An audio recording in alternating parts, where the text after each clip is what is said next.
Talaga naman pag sila ang nasilayan, talagang marami ang nakangiti at masaya pag nakita silang dalawa. Siyempre, sino pa ba sila? Sila po ang tambalang Itzy, kundi Ado and Yancy. So, ayan nga, ayan po yung time na dinala po sila sa dait. Yan, ng mga bigating sponsors. And then, pagkatapos nun, ay may kantahan pa nga pala. May kantahan, syempre, kinanta naman ni Kalingap Marky ang kanilang favorite song. And after that, umuwi po sila at hinatid po ni Kalingap Ido si Bibi Beyonce and kasama po si Kalingap Chilo. Grabe no? Grabe ganito guys, kaya kaliwanag ang dinagkanan ko kapag nakalitaw ng Jensen. Oh, grabe. Ginawag naman akong pagpanuan. Ginawag ng pag-ano rin ako, pagbigay ko minsan kapag hindi ko na-update, hindi mo paano nabigay. Kasi nakakatakot din po ito sa area.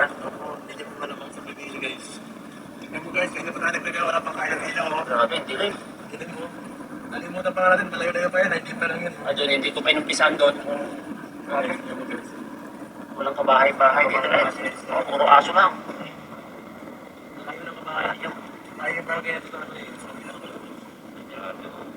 Kaya mga kalingap, ganito po si Edna Pagkata. Hindi, naawa kami. Naalala mo nung nakita kita. So, ayun, grabe po ang sakripisyo ni Kalingap Ido. Kaya naman pala, nahiya si Beyonce nung birthday ni Rose Anna. Hindi siya dumalo kasi nga gabi na. At syempre, nakakahiya at ang layo pala sa kanila. At hindi nga biro ang sakripisyo na ginawa ni Kalingap Ido. Kaya naman guys, supportahan na lang po natin si Kalingap Ido at wag na po natin siyang ibas or pag-isipan kung ano-ano pa man kasi ang lahat ng ito ay ginagawa po niya sa ngalan ng pag-ibig.